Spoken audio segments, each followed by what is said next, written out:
ഇരുവഞ്ഞിപ്പുഴയുടെ കുറുകെയുള്ള മുക്കം തൃക്കടമണ്ണ തൂക്കുപാലം വെള്ളപ്പൊക്കത്തിൽ തകർന്നിട്ട് 3 ആഴ്ച പിന്നിട്ടു.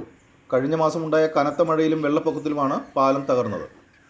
കാരശ്ശേരി ഗ്രാമപഞ്ചായത്തിനെയും മുക്കം നഗരസഭയെയും ബന്ധിപ്പിക്കുന്നതിനുള്ള ഏക എളുപ്പ ആശ്രയമാണ് ഇരുവഞ്ഞിപ്പുഴയിലെ തൃക്കടമണ്ണ തൂക്കുപാലം. തകർന്ന പാലത്തിൻ്റെ പുനർനിർമ്മാണം വൈകുന്നത് പ്രദേശവാസികളുടെ യാത്ര ദുരിതമാക്കുകയാണ്. കാരശ്ശേരി പഞ്ചായത്തിലെ കുമാരനെല്ലൂർ വാർഡിലെ പാലിയൽ വെള്ളരിച്ചാൽ തടപ്പറമ്പ് കുന്നത്ത് പ്രദേശത്തുകാർക്ക് മുക്കം അങ്ങാടിയിലെത്താനുള്ള മാർഗമായിരുന്നു തൂക്കുപാലം. പാലം തകർന്നതോടെ മുക്കം അങ്ങാടിയിലെത്താൻ കിലോമീറ്ററോളം സഞ്ചരിക്കണം. സ്കൂൾ കുട്ടികൾ, വൃദ്ധർ, ക്ഷീരകർഷകർ, തൊഴിലുറപ്പ് തൊഴിലാളികൾ അങ്ങനെ പാലം ഉപയോഗിച്ചിരുന്നവർ ഏറെയാണ്. കമ്മ്യൂണിറ്റി ഹെൽത്ത് സെൻ്ററും KSEB ഓഫീസും പോലീസ് സ്റ്റേഷനുമെല്ലാം പാലം കടന്നെത്തേണ്ട അത്യാവശ്യങ്ങളാണ്. ചരിത്രപ്രസിദ്ധമായ ശ്രീ തൃക്കടമണ്ണ ശിവക്ഷേത്രം ഇരുവഞ്ഞിപ്പുഴയുടെ മധ്യഭാഗത്താണ്. ശിവരാത്രി മഹോത്സവത്തിനുൾപ്പെടെയുള്ള ചടങ്ങുകൾക്കായും ക്ഷേത്ര ദർശനത്തിനും നാടിൻ്റെ പല ഭാഗങ്ങളിൽ നിന്നും എത്തുന്ന ഭക്തരും പാലത്തിനെ ആശ്രയിച്ചിരുന്നു.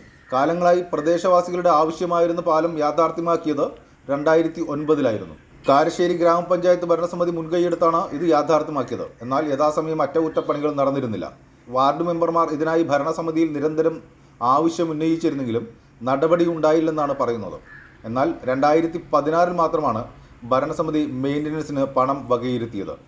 അന്ന് പാലത്തിൻ്റെ സ്ലാബ് മാറ്റി GI ഷീറ്റാക്കുകയും പാലത്തിൻ്റെ കൈവരി പുതുക്കുകയും റോപ്പ് വലിച്ചു കെട്ടുകയും ചെയ്തിരുന്നു. പാലത്തിൻ്റെ പുനർനിർമ്മാണത്തിനായി ആക്ഷൻ കമ്മിറ്റി രൂപവൽക്കരിച്ചിരിക്കുകയാണ് ഇപ്പോൾ നാട്ടുകാർ. Enlight news, Mukkam.